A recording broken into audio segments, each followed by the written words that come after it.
deportes y más. Siempre con la objetividad y la veracidad que nos caracteriza. Las 24 horas del día. Onda Digital Televisión. La verdad de la noticia.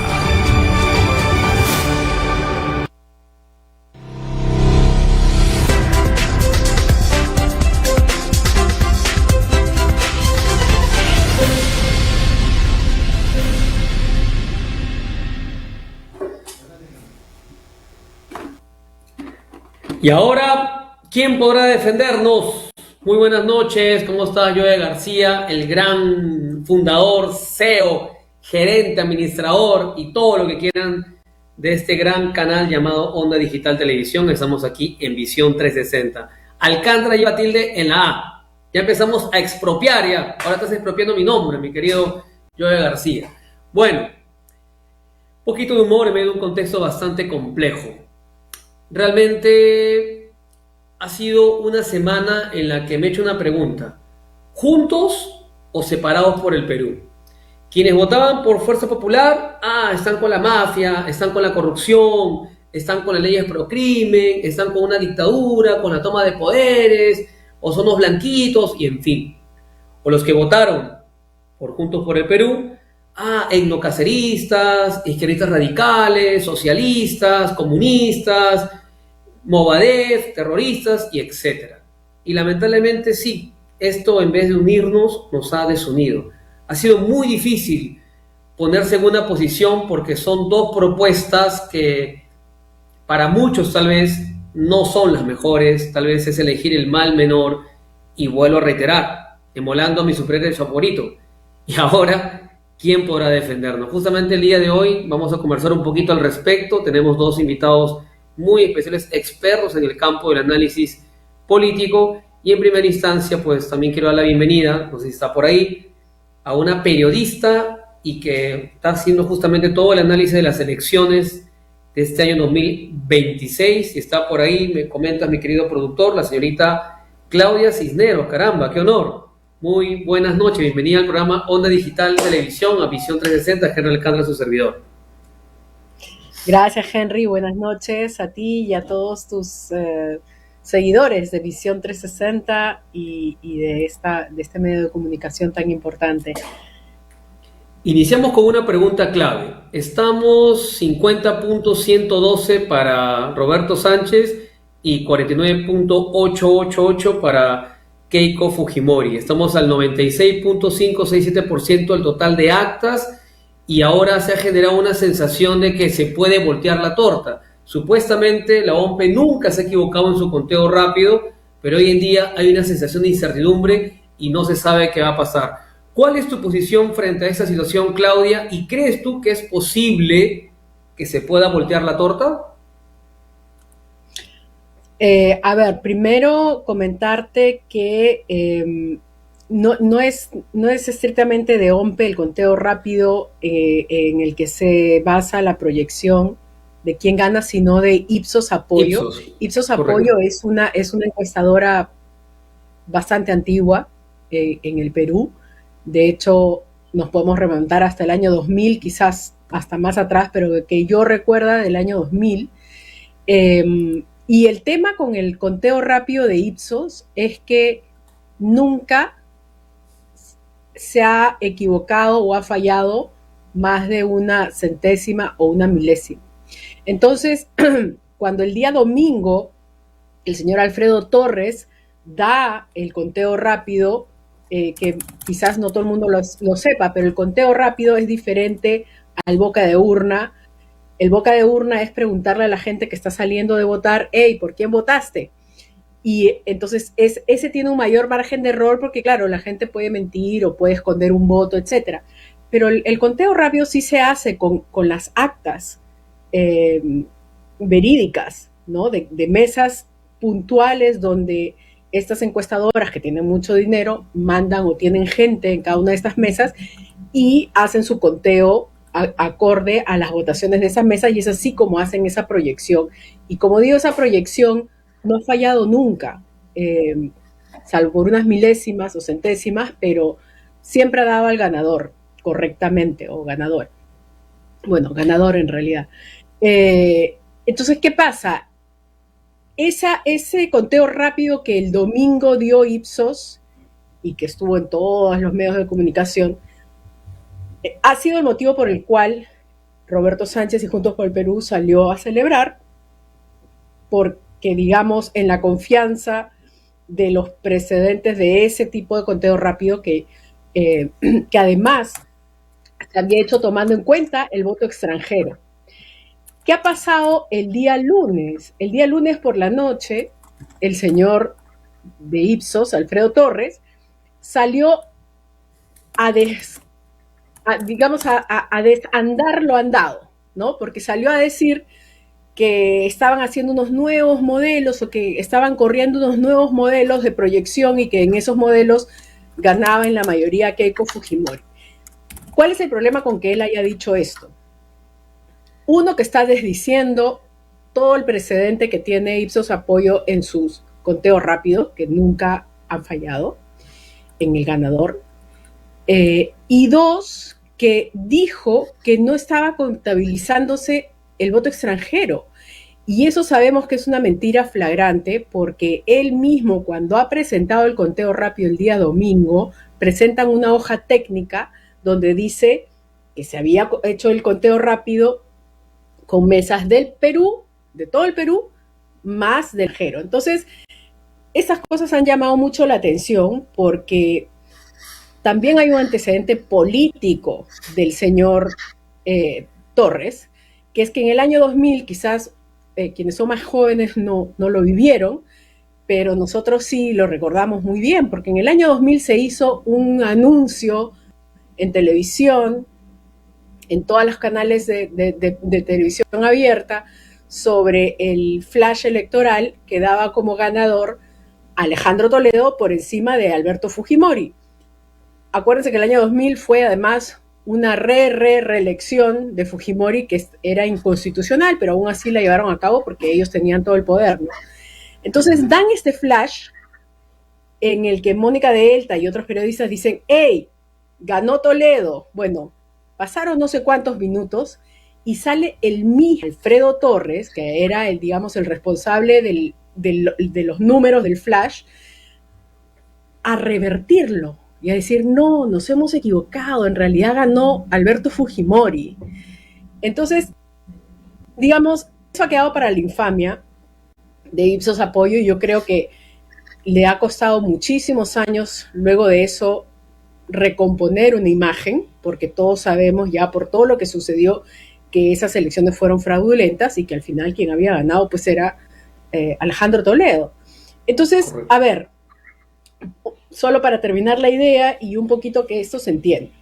Alfredo Torres es el presidente de una encuestadora, quizás la encuestadora más importante del Perú, y en ese sentido sus conteos, incluso esa vez cuando se da el anuncio del flash electoral, estaba en lo correcto. Lo que pasa que luego por presiones él lo cambia, pero el inicial estaba en lo correcto. Entonces, históricamente esta encuestadora que es privada nunca ha fallado.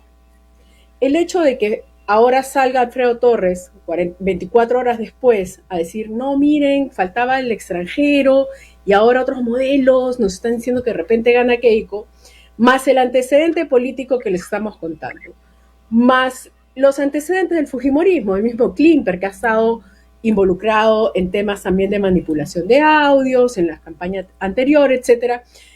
Creo que nos da el derecho de ser suspicaces, ¿ya? Sin llegar al extremo de hablar de fraude, no, nadie está hablando de fraude, pero sí de estar alertas porque hay todos estos antecedentes, ¿no? Y cosas que no cuadran.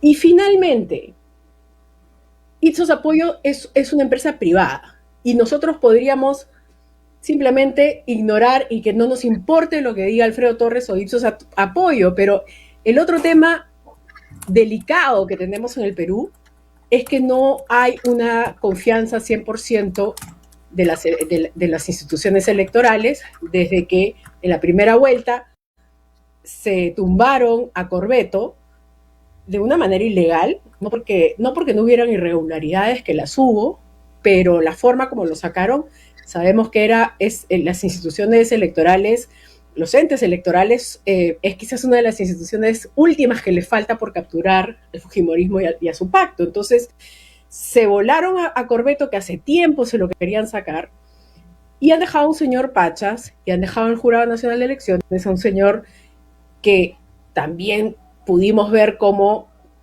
ofrecía en bandeja la cabeza de Corbeto para él poder quedarse en su puesto, el señor Burneo. Entonces, digamos, si tú sumas todas estas cosas, ¿no?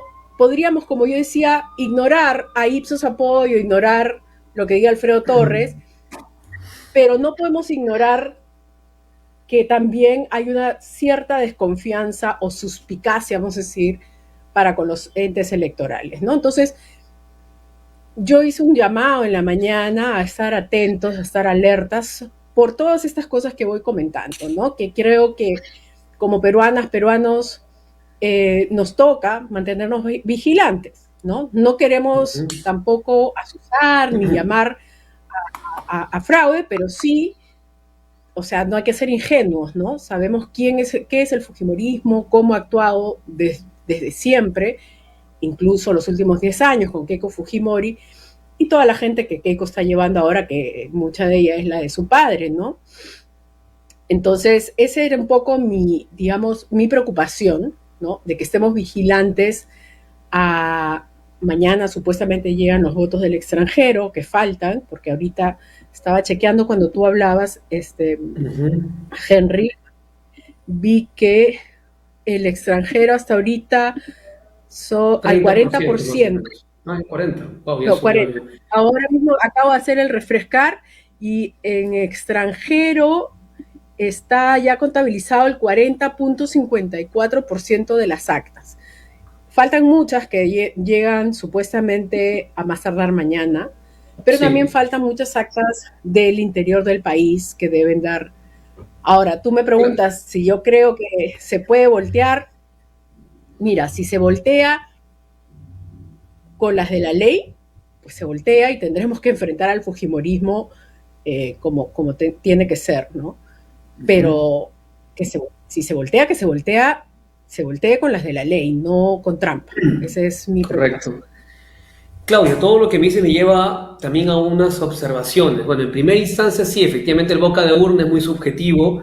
El conteo rápido es en base a una muestra estadística, pero tiene un margen de error, ¿no? Que va entre un más menos 1 punto algo, casi 3%.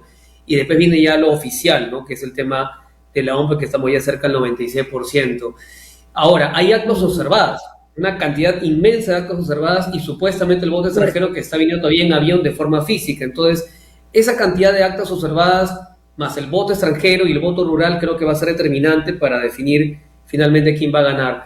Ahora, por lo que te entiendo, sí, en tus palabras entiendo que hay como que un cierto distanciamiento con el tema del fujimorismo. Sin embargo, y te digo yo porque estoy rodeado de empresarios por el sector en el que yo me muevo, la gente también tiene una sensación de distanciamiento con Roberto Sánchez por el temor con la autonomía del BCR, la estabilidad económica, que por lo menos algo se ha logrado en los últimos 25 años, y el temor hacia un partido que tiene aparentes relaciones con el Movadef, cercanía con Antauro Humala, que habría que ser un poquito, creo yo, para darnos cuenta. Yo, por más que no esté directamente en la planilla, el tipo habla y se toma, digamos, autoridades, o se toma, digamos, una forma de actuar que pareciera que nadie le pone freno. O sea, ¿por qué Roberto Sánchez no es más fuerte en ese tema de deslindarse por completo de Antauro Humala, que creo que le ha jugado muy en contra?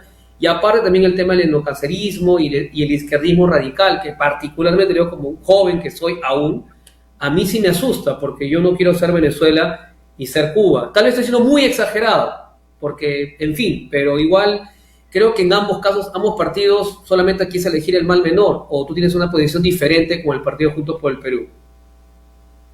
Sí, bueno, yo no soy ni militante ni activista, pero para mí sí está clarísimo que el fujimorismo siempre va a ser el mal mayor, no solamente por la mochila de Alberto Fujimori, que en esta campaña en particular Keiko Fujimori ha decidido abrazar, ¿no? En otras campañas ella se distanciaba un poco y decía, no, yo no voy a hacer esto.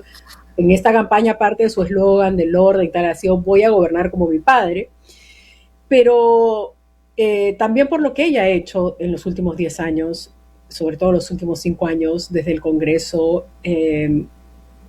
Entonces, creo que eso ha sido una muestra de qué poco les importa el fujimorismo, el país, que ellos tienen como prioridad siempre su propio beneficio, su propia acumulación de poder, su propia captura de instituciones para asegurarse impunidad.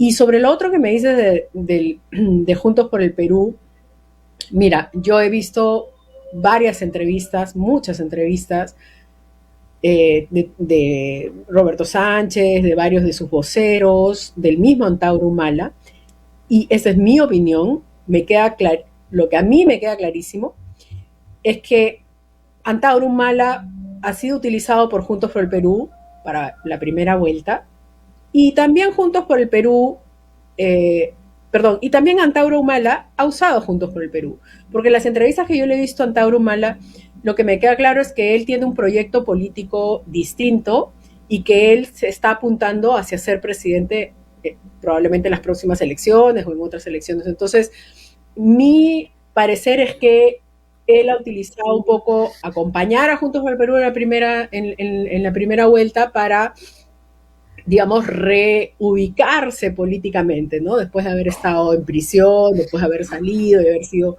un poco un meme en muchos casos, ¿no? Con respecto al tema económico, sí, yo quiero decir que la narrativa de las derechas y del poder económico, de que vamos a hacer Cuba o Venezuela con Roberto Sánchez, me parece no solamente falsa, sino absurda, ¿no? Y lo digo sobre todo, yo no conocía a Roberto Sánchez en la primera vuelta, ¿no? Yo lo he conocido y me ha dado el trabajo de comenzar a conocerlo, o sea, conocerlo quiero decir, no lo conozco personalmente, ¿no? Pero mirar entrevistas, mirar reacciones, mirar con quién se junta.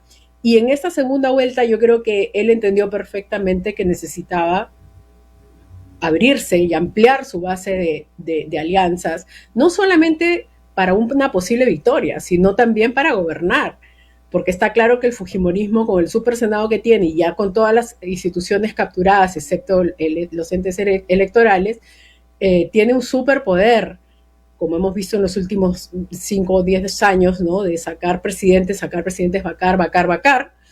Entonces, yo creo que Roberto Sánchez ha entendido que le urgía y le es necesario no solo para una posible victoria, sino para poder mantenerse en un posible gobierno. Claudia, y dentro de ese equipo, solo para terminar la parte económica, ¿no? Porque dentro de ese equipo están Franque, Gustavo Guerra García, o sea, una cantidad de gente que ahorita no me acuerdo los demás nombres, pero que son gente que ya han trabajado en el gobierno de Pedro Castillo, en el Ministerio de Economía, y que contrario a lo que dice la narrativa de la derecha, no solamente hicieron un buen trabajo, hicieron un mucho mejor trabajo, por ejemplo, de lo que ha hecho este último Congreso, de tener iniciativa de gastos, de subirse el presupuesto, de dejar a los chicos sin becas, etcétera, etcétera. Y eso no lo digo yo, lo dijo Luis Miguel Castilla, que es un economista de derechas, que ha sido ministro de Economía en el Perú, y él mismo ha reconocido eso, ¿no? Después se quiso desdecir, pero ahí están, cualquiera puede googlearlo, ¿no? Es en una entrevista con Hood Walker que él le reconoce eso, y Hood Walker se queda como, ¿en serio me estás diciendo que el Ministerio de Economía, con Franque, con Guerra García, hizo un buen trabajo y un mejor trabajo que lo que está haciendo ahorita este Congreso? Y él dice, sí, ha sido así. Entonces, Claudia, y yo tomando en entiendo cuenta... que se utiliza...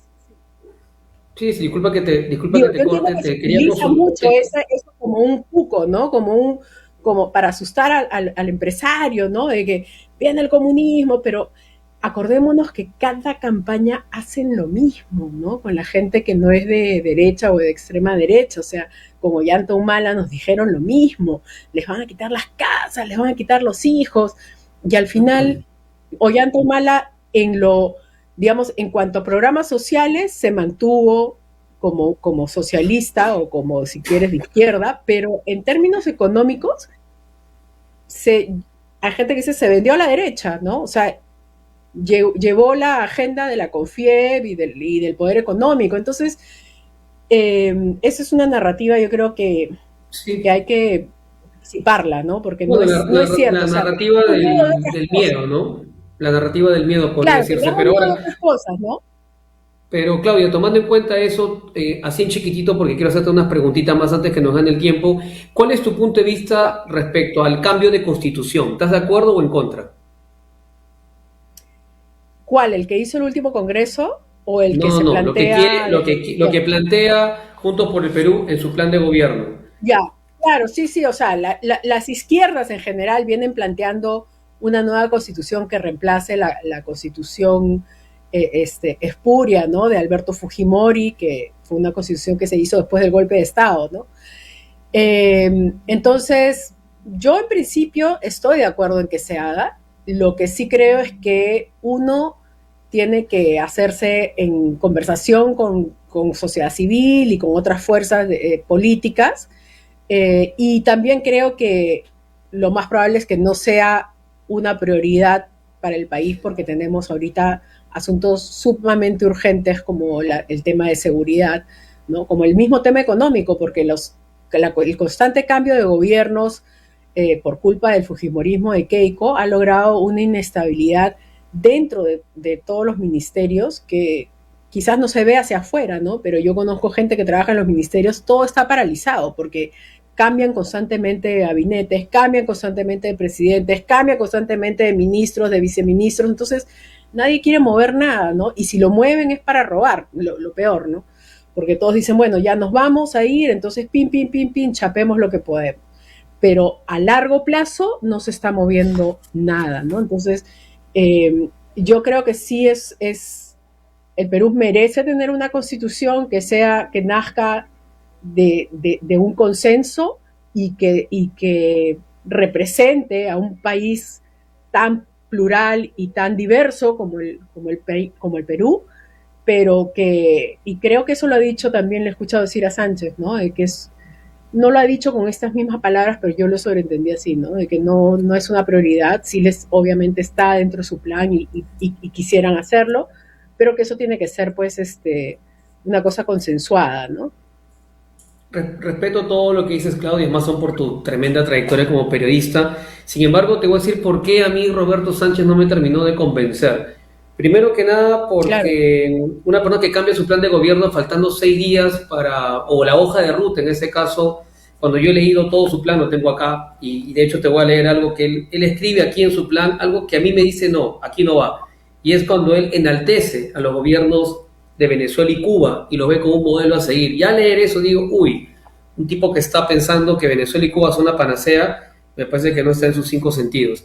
Aparte de eso, que cambie su hoja de ruta faltando 6 días. Aparte de eso, que no se deslinde del todo de Antauro Humala, que ha sido un cáncer para ellos, estoy completamente seguro. Y también sus entrevistas, el estar ahí apoyando a Evo Morales, el verlo en diferentes activismos políticos que no van con la economía libre de mercado, que es la que particularmente tengo que ser sincero, yo creo, y que hay que tratar de sostener. Se puede buscar una economía social mixta, tal vez sí, porque es cierto que el Perú tiene que industrializarse, generar valor agregado, preocuparnos porque el canon minero realmente se gestione en los gobiernos regionales, que ahí ha sido el error de los gobiernos regionales y no tanto el gobierno central, la poca administración y gestión que ha habido del canon minero, que son millones, y que muchas veces le echa la culpa a la derecha, cuando creo que ha sido derecha, izquierda y centro los responsables. Por eso un poquito mi posición difícil, porque también estoy de acuerdo contigo. Keiko representa mucho de esta carga política emocional que tenemos de haber vacado como si fuera una pichanga a los presidentes, de la toma de poderes, la corrupción, las leyes pro crimen, que también acá se habla en el plan de Juntos por el Perú, que quieren también por eso cambiar la constitución, y eso sí estoy de acuerdo, pero me preocupa que estamos en una situación que ha dividido al Perú entre dos posiciones que creo que no nos representan del todo, y que en la primera vuelta con ajustes llegaron a un 17% sumando las dos, o bueno, no recuerdo bien. No sé qué nos podrían decir como 17 y mensaje. 12, me parece. Sí, ¿cuál 17 sería Keiko y 12. ¿Cuál sería el mensaje, Claudia, desde tu posición como política, tantos años de experiencia recorriendo el Perú? ¿Qué se nos viene? ¿Qué podemos hacer si sale uno u otro partido? ¿Qué hacer frente a una coyuntura que sigue generando desestabilidad y que pareciera no tener un horizonte de luz? Sí, mira, yo estoy de acuerdo contigo, o sea, a mí también me da cierto temor Roberto Sánchez. Yo, como te digo, lo conozco a partir de la segunda vuelta. La primera vuelta yo ni sabía que era congresista, ¿no? O sea, no lo tenía en el horizonte, en el mapa, ¿no? Pero te digo una cosa que sí he visto de él en esta corta segunda vuelta, ¿no?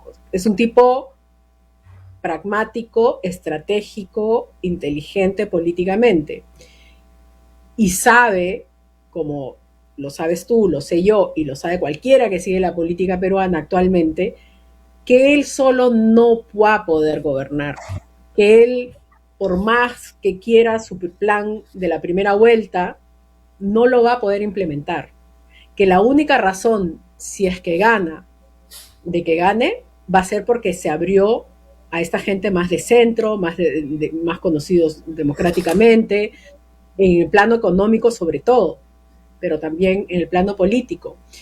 Entonces, no sé si yo quiero creer que él entiende eso, porque me parece que eso se cae de Maduro, ¿no? O sea, el qué respaldos tendría él para implementar su plan de la primera vuelta. No va a tener, porque eso no le ha alcanzado más que para, como tú dices, al 12%, ¿no? Entonces, y en el Congreso tampoco le va a alcanzar. Entonces, por ese lado, yo creo que así como él ha sobrevivido, fue el único ministro de Pedro Castillo que le sobrevivió en el cargo durante todo el gobierno de Pedro Castillo, así como él ha sobrevivido al pacto mafioso dentro del Congreso, me dice eso a mí, que es una persona hábil, astuta en ese sentido políticamente, y que sabe que solo no va a poder gobernar, solo quiero decir él y su grupo político, ¿no? De la primera vuelta, o sea, no la hacen, lo van a vacar en una. Él necesita las alianzas que ha conseguido en esa segunda vuelta, y las más importantes para mí son precisamente las económicas, porque dan esa seguridad. Incluso él ha tenido que cambiar de posición con respecto a Julio Velarde. Si bien él ya había explicado de que él se había referido a la persona de Julio Velarde y no a las políticas públicas del Banco Central de Reserva, incluso ha retrocedido en eso, porque ya está con un nuevo equipo que le ha dicho, oh hermano, no puedes tocar a ese señor, porque, ¿no? Entonces, yo, digamos, si tengo alguna tranquilidad, es que él solo, con su plan de primera vuelta, lo vacan en 3 segundos, ¿no? Entonces, creo que ha entendido que tiene que continuar estas alianzas y continuar ese plan de la segunda vuelta que le han propuesto las personas que, o sea, tampoco le han entrado un cheque en blanco, no le han dicho, ok, nosotros te acompañamos, te prestamos nuestra imagen, pero tú tienes que comprometerte a que vamos a poder hacer esto, que no vas a tocar esto. Correcto. Puesto todo así, y ya para terminar, yo no digo que ya le creo 100%, ¿no? Pero puesto en la balanza, ¿no? Con el fujimorismo, yo creo que no hay comparación alguna entre el mal que le va a hacer al país una agrupación político-criminal como el fujimorismo, probadamente, y el mal que quizás podría hacerle Roberto Sánchez si lo intenta solo y lo vacan, y bueno, será un presidente vacado más, ¿no? Pero entre esos dos, yo veo, como te digo, el peor mal comprobado y asegurado, el fujimorismo. Y Roberto Sánchez es una incógnita, esperemos que entienda y que con esta astucia política que parece tener, sepa que para sobrevivir en un gobierno probable suyo, necesita cumplir con estos compromisos que ha adoptado en la segunda vuelta, ¿no? Eso es más o menos por donde yo voy. No, gracias, Claudio, gracias. Saludo mucho todo lo que nos has comentado el día de hoy porque valoro mucho tu experiencia y también ha sido un honor poder contar contigo el día de hoy. Podemos diferir en algunos puntos, pero creo que al final es eso, ¿no? Buscaron que todos los partidos puedan cohesionar, integrarse y buscar al final una visión país, una visión unificada, ni siquiera si eres izquierda, derecha o de centro, y ojalá que sea así y ojalá que las cosas, como dices tú, si se voltean o no, igual que todo sea dentro del marco de la ley. nada más. Exacto. Claudia Cisneros, ha sido un Exacto. placer contar contigo aquí en esta entrevista. Muchas gracias. Mejores vibras y espero contar contigo nuevamente en cualquier momento. Claro que sí. Un abrazo. Abrazo también Muchísimas a tu gracias. público. Muchas gracias también. Vamos a un comercial y volvemos aquí con Visión 360.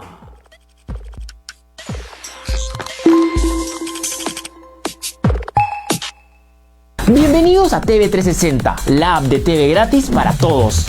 Más de 190 canales para ti, 100% gratis en todos tus dispositivos.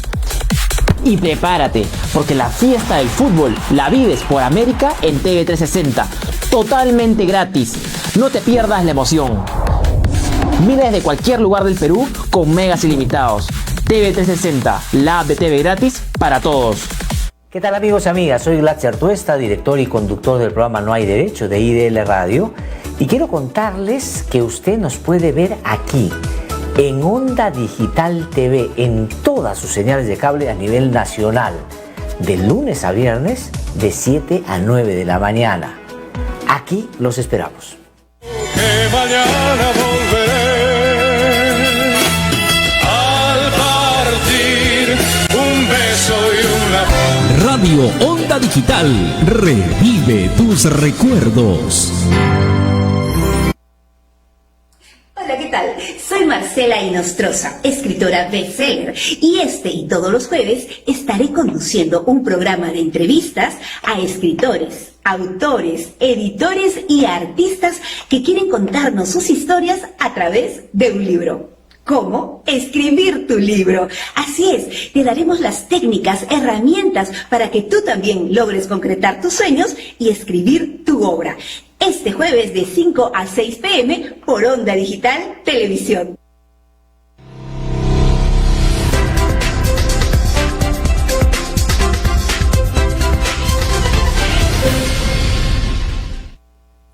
Y volvemos aquí en Caso Cerrado, en Visión 360. Y sí, hasta cierto punto, y valoro mucho los puntos de vista de la gran periodista Claudia Cisneros por toda su experiencia, hay cosas en las que puedo coincidir, otras que no, porque para mí sí es un poco riesgoso entregarle al país a una visión socialista, que puede ser la primera fase del comunismo. No es comunismo como tal, pero va por ese sendero, y ver un poquito de quién se rodea sí preocupa hasta cierto punto. Por algo esta división tan grande. Y sí, estamos en medio de una coyuntura, diría que sin precedentes, por la forma tan estrecha en que está el margen en este momento. Y justamente por ello he decidido que estos primeros programas se orienten un poquito más hacia lo que es ahorita, la política, el saber qué va a pasar con el país de aquí a más adelante. También tenemos otro gran analista para ello, que justamente va a estar con nosotros en unos segundos. Él también es periodista y está enfocado también en darnos una visión de lo que está pasando hoy en este país. La encuesta está muy ahí, estamos ahí, y muy buenas noches con el caballero Carlos Cornejo. Bienvenido a Visión 360 aquí en Onda Digital Televisión. Don Carlos, la primera pregunta que le tengo que hacer es, el presidente supuestamente, en este caso Transparencia, ha desmentido en este caso Alfredo Torres. La pregunta es, ¿a quién le creemos? ¿Qué es lo que se viene? Estamos ya casi llegando al 96-97% de las actas contabilizadas y no sabemos qué va a pasar en este país. ¿Cuál es su visión? ¿A qué nos enfrentamos? ¿Qué se viene?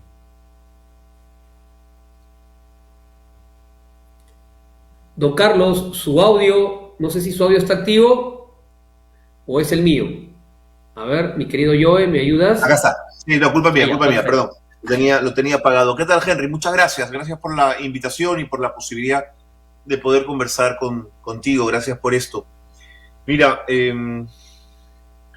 yo solo he visto en dos momentos de la historia reciente del trabajo estadístico de Alfredo Torres, verlo recular, verlo corregirse a sí mismo, solo en dos momentos.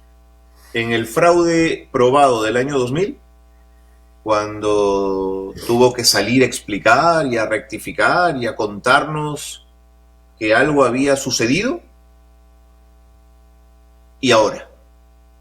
Nunca en otro momento Alfredo Torres ha tenido que salir a explicar algo o a contradecir sus propios resultados. Ayer lo hemos visto con Mónica Delta salir a explicar unos modelos, unas sucesiones matemáticas, unos modelos, no encuentro ni siquiera la palabra exacta porque son palabras propias del mundo estadístico, para explicarnos que según sus modelos Keiko Fujimori ganaría en todas las simulaciones. Pregunta 1. ¿Cuál es el sentido de dar esa información? ¿Qué ganamos los ciudadanos conociendo que en los modelos matemáticos y estadísticos que él está desarrollando internamente en Ipsos, gana siempre Keiko Fujimori? Digamos que cuando uno comunica, lo hace con un objetivo, ¿no es cierto? En este caso, ¿qué quería decirnos?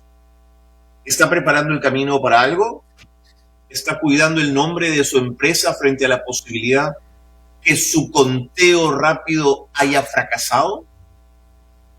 ¿Qué cosa quiso decir? ¿Patinó en el vivo? ¿De pronto se equivocó? Esa pregunta ha llevado a que Juntos por el Perú haya enviado hoy una carta al Jurado Nacional de Elecciones pidiendo que, por favor, este señor omita dar información de este tipo en un ambiente que aún es de suma cautela y de calma, pero que es tremendamente explosivo y que debería quedar en eso, en la calma y en la tranquilidad, ¿no es cierto? Definitivamente ha sido un error, a mi parecer, muy potente y estratégico, porque si ya de por sí la muestra estadística tiene un margen de error, y suponiendo que se haya dado que se voltee la torta, bueno, estaba dentro del margen de error, pero que él se adelante tal vez a mencionarlo, sí, posiblemente, bueno, no te voy a negar, ha generado mucha expectativa en quienes no votaron por Roberto Sánchez, ¿no? Entre comillas, la salvación, que no llegue el socialismo, el izquierdismo, y en fin. Y justamente ahí va mi siguiente pregunta.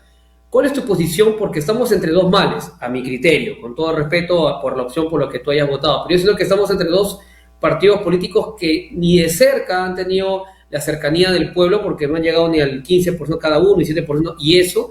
Y la pregunta es, ¿qué se nos viene? Estamos enfrentados, por eso digo, ¿estamos juntos o separados por el Perú? Porque hoy en día tengo hasta debates con amigos que han votado por Roberto Sánchez, y uno los ve como izquierdistas, radicales, etnocaceristas, Movadef, o los que han votado por Keiko, mafiosos, corruptos, dictadores, en fin. Entonces estamos en una situación muy compleja, y la pregunta es, ¿y ahora quién podrá defendernos?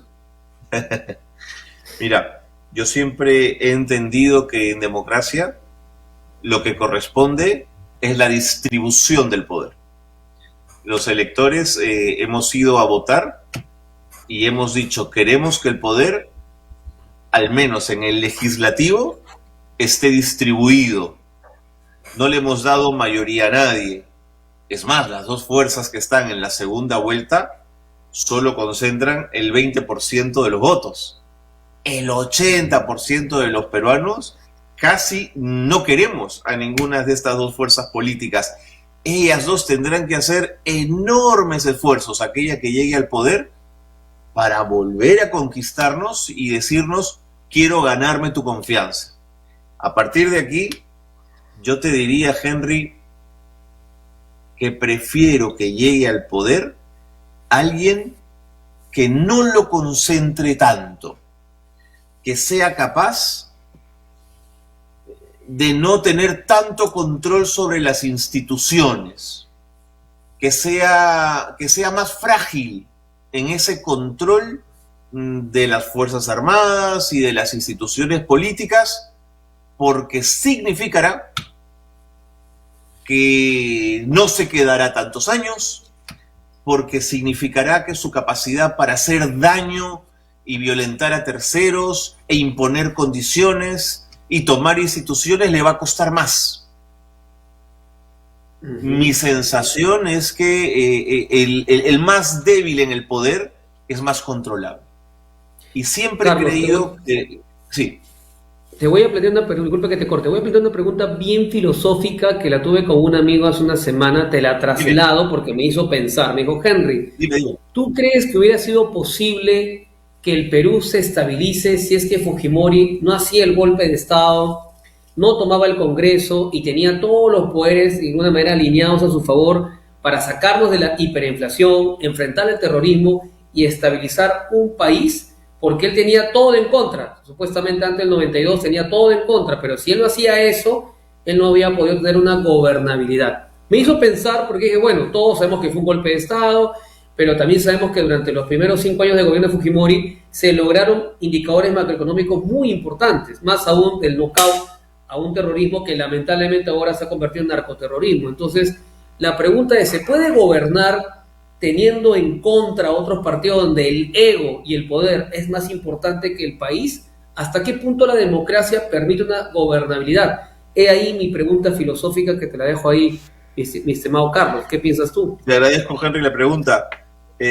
Yo creo que sí era factible recuperar el orden en el país en democracia. Las fuerzas políticas en el país le habían otorgado al fujimorismo la posibilidad de legislar en materia antisubversiva y le habían otorgado capacidades para legislar al Ejecutivo en materia económica. No era un obstáculo. Sin embargo, las fuerzas políticas en el Congreso fueron presentadas y mostradas en los medios de comunicación, que ya muchos de ellos estaban alineados con el gobierno, como fuerzas políticas destructoras, opositoras, que no dejaban al gobierno avanzar. El plan estaba trastado y tramado desde mucho antes. No te voy a decir con esto que todos eran santos, y no te voy a decir con esto que también había gente que no le interesaba, en general, que el gobierno avanzara. Eso por un lado. Segundo, quedó claro cuando cae Guzmán que la política antisubversiva, en la que cae Guzmán y cae la cúpula de Sendero, que fue el gran castillo de naipes que terminó acabando con la subversión, partió de un trabajo de inteligencia, no partió de la gran, digamos, política antisubversiva que significó jueces sin rostro, que significó inocentes en cárcel, que significó guerra sucia, colina y demás. Fueron otras las cosas. Y en materia económica, cualquiera que llegaba al poder tendría que haber aplicado un shock en materia económica, porque el desastre aprista era de tal magnitud que no necesitabas dar un golpe de Estado para ordenar la casa en materia económica. Mi sensación es que el golpe entrañaba otros intereses. Sí puedo reconocer que cuando hay un golpe de Estado, las cosas se hacen más rápido, porque no tienes que negociar, no tienes que conversar, no tienes que ponerte de acuerdo. Efectivamente, cuando las cosas son verticales y manda uno y todos obedecen, como en el ejército, evidentemente todo es más funcional, si quieres, porque claro, donde manda capitán, todos obedecen. Pero eso no construye un tejido social armonioso, al punto que hoy, 30 años después, seguimos hablando de esos años y de lo que esos años dejaron. ¿No te parece, Henry, increíble que aún hoy sigamos hablando de Fujimori y sigamos hablando de esos años 90? No se explica por qué seguimos empantanados en esa fenómeno social. Es un fenómeno social, el fujimorismo, quieras o no. Es un fenómeno social. Y justamente, mira, me acaba de llegar una pregunta por las redes sociales y justamente tiene que ver con el tema de por ejemplo, la gente, y lo he escuchado de muchas personas, sí, ese temor a que le entreguemos el poder a un partido que puede estar vestido de oveja, pero tal vez son unos lobos con una visión izquierdista, radical, socialista, etnocacerista, y que no queremos ser Venezuela y ser Cuba. No sé si es una exageración cinéfila, mental, o es una posibilidad, porque finalmente también Chávez llegó muy bonito. Si tú ves sus entrevistas de Chávez antes de llegar a la presidencia, el tipo un poco más se llamaba a los neoyorquinos, y una vez que llega al poder, ya sabemos la hecatombe que sucedió en Venezuela. Entonces la pregunta es, ¿no estaremos también jugando un poquito a los dados al decir, ok, que llegue Roberto, porque obviamente Fujimori es dictadura, es corrupción, es toma de poderes, es leyes pro crimen? Entonces vamos a darle la oportunidad a un partido que parece, entre comillas, más limpio, pero que viene con una ideología que ya en algunos países de Latinoamérica los ha destruido, mucho peor de lo que hizo Fujimori o cualquier partido, porque siempre lo voy a decir, el comunismo, el socialismo, si quieres, ya, comunismo no haya, socialismo, primera fase del comunismo, es lo peor que le puede pasar a un país. Es mi humilde opinión, no sé qué piensas tú, Carlos. Mira, Henry, sí puedo entender el miedo, porque también siento que Venezuela es un desastre o fue un desastre con el chavismo, y sí puedo entender que la gente que vemos hoy en lo que se ha convertido Cuba podamos sentir temor. Pero el chavismo necesitó 3 patas de un trípode que creo que el Perú no tiene. Primero, las Fuerzas Armadas dentro de un proyecto socialista. El trauma de Sendero Luminoso y el terrorismo, ¿no es cierto?, que Sendero generó.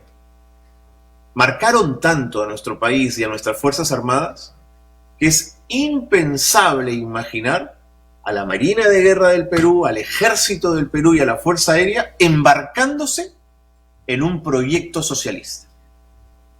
Por ahí, mira, si las Fuerzas Armadas no toleraron a un Castillo, y parece que tampoco toleran a un Roberto Sánchez, se me hace inimaginable verlas embarcadas en un proyecto de corte chavista. O sea, por ahí no va. Segundo, necesitarías un cambio constitucional en esa misma línea. Y todo indica que el Senado, con esa fuerte presencia fujimorista, lo impediría. Tenemos un presidente debilitado y un Senado muy fuerte que impediría que eso avance.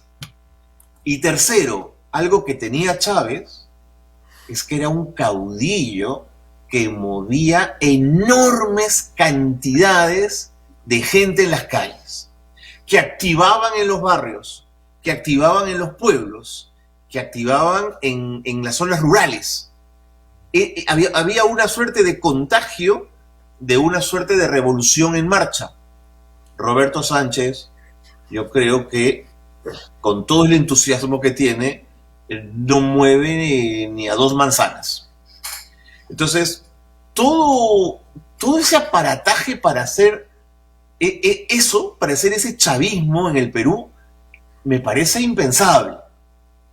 Pero déjame terminar, Harry, si me permites, con esta reflexión. López Chau es un hombre de izquierda y no tiene un proyecto chavista. Jorge Nieto, antes de todo este coqueteo con Keiko, es un hombre de izquierda, pero no es chavista. Es decir, no toda la izquierda aspira a posiciones sociales que conversan o que colindan con el chavismo. En España, sin embargo, hay un presidente socialista que le ha dicho no a Trump y tiene una posición valiente, pero vive en el libre mercado y puede negociar con cualquier país del mundo y tiene una postura muy moderada. O sea, hay izquierdas moderadas también. Como que en el Perú también puede haber derechas mucho más inteligentes, por favor, que lo que tenemos con Rafael López Aliaga. Entonces, creo que nos terminamos poniendo termocéfalos y siempre ubicándonos en los extremos cuando hay izquierdas y derechas más inteligentes que pueden llegar a acuerdos, Henry. Sin embargo, la posición de Jorge Nieto también acá ha sido muy importante, ¿no? Esa posición aparentemente tibia, pero que faltando muy poco para las elecciones tuvo una confrontación directa con Juntos por el Perú, y creo que también ha sido determinante un poco lo que ha sucedido en las urnas. ¿Tú qué piensas al respecto, Carlos? Porque Jorge Nieto, y lo expresó claramente, ha dicho: yo recibí un voto de oposición, por lo tanto tengo que ser opositor de Sánchez, pero también tengo que ser opositor de Keiko. Por lo tanto, en el legislativo se va a colocar como una bisagra. Cuando convenga en algunas materias va a estar con Keiko en la votación, y cuando convenga va a estar en algunas votaciones con la izquierda. O sea, va a jugar este doble papel que algunos dirán traidor, vendido, tibio, convenido, pero otros dirán que puede ser la bisagra que en un parlamento tan equilibrado y tan empatado termine por ser la balanza que le dé gobernabilidad a un país que tiene un Senado tan justito. Porque ahora que Sánchez, si es que gana, ha conseguido a Obras, a Hora Nación y a otros partidos, el Congreso está 30-30, más o menos, ¿ah? Porque sí, claro, el fujimorismo también tiene renovación. Entonces la cosa está... De pronto Nieto se convierte en ese elemento que dará gobernabilidad en senadores. Entonces su juego es bien inteligente, Henry. Una pregunta, como para ir cerrando un poquito esta idea, Carlos, antes que nos gane el tiempo, es, estamos ahorita al 96 punto tantos por ciento de actas contabilizadas y el margen ahorita es de 0.2 y algo entre Keiko, en este caso Roberto y Keiko. ¿Qué va a pasar? Porque esta entrevista que se le hizo hace un par de días, o el día de ayer, al presidente de Ipsos, siento que ha generado una sensación de mayor incertidumbre. Ya no se sabe si la torta se queda igual, o se voltea, o cambian de torta, o si el voto extranjero, o si el voto rural, o si las actas observadas, y siento que ahorita no sabemos qué va a pasar. ¿Tu posición cuál es frente a esto? ¿Qué crees tú que suceda? ¿Quién crees tú que pueda llegar a ganar? ¿Se va a respetar el conteo rápido, donde supuestamente nunca ha habido, como dices tú, un error desde el 2000, o va a haber un cambio sorpresivo faltando casi nada? Mira, me encantaría tener esa bola de cristal y saber qué pasa. Solo mañana llega una tonelada de actas de Buenos Aires, que trae votos de Rosario, de La Plata, del Gran Buenos Aires, y habrá que seguir contando. Yo creo, Henry, que esto no lo dirime el conteo rápido, esto solo lo dirime el voto. Ahora, sí me preocupa las 1.500 actas impugnadas, que significan 400.000 votos, que sí se dirimen en el Jurado Nacional de Elecciones.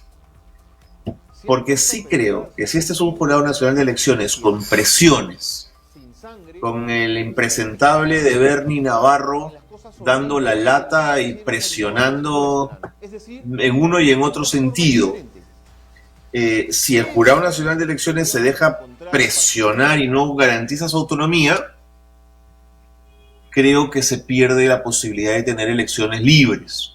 Ojalá no. Ojalá que el jurado sepa mantener su independencia, su legitimidad, y cuenten bien hasta el último voto. Y creo que ha sido bueno tener personeros esta vez, ¿o? Que defendieran en mesa el voto de sus partidos y que pelearan, ¿no?, por la defensa del voto ciudadano. Cosa que no pasó, claro, con tantos partidos en la primera vuelta. Entonces, Henry, creo que nos quedan un par de semanas, si no más, bien bravas, de mucha paciencia y sobre todo de calma. Yo hoy día conversé en el programa en La República con Zunini, y por más que lo hincaba, el hombre dijo calma, paciencia y a seguir esperando. Carlos, te agradezco un montón, la verdad, tu presencia. Creo que tu experiencia y todo lo que nos has dicho, por lo menos nos da una cierta expectativa de la situación en la que estamos hoy por hoy, y un análisis más, digamos, enfocado de todo lo que está sucediendo en esta coyuntura, que realmente es una cosa de locos, ¿no? Y solamente pasa Made in Perú. Pero nada, Carlos, te agradezco un montón tu presencia y espero poder contar contigo en lo sucesivo, porque eso tiene para rato. Un fuerte abrazo. Claro que sí. Y ya nos estamos reencontrando. Hasta la próxima, Henry. Muchas gracias. Cuídense, vamos a un comercial y regresamos aquí en Visión 360.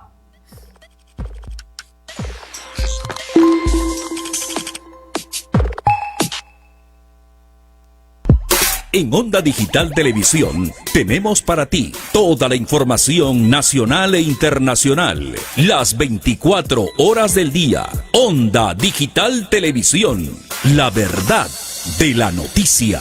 En Onda Digital Televisión tenemos para ti toda la información nacional e internacional, en política, salud, economía, deportes y más. Siempre con la objetividad y la veracidad que nos caracteriza. Las 24 horas del día. Onda Digital Televisión. La verdad de la noticia.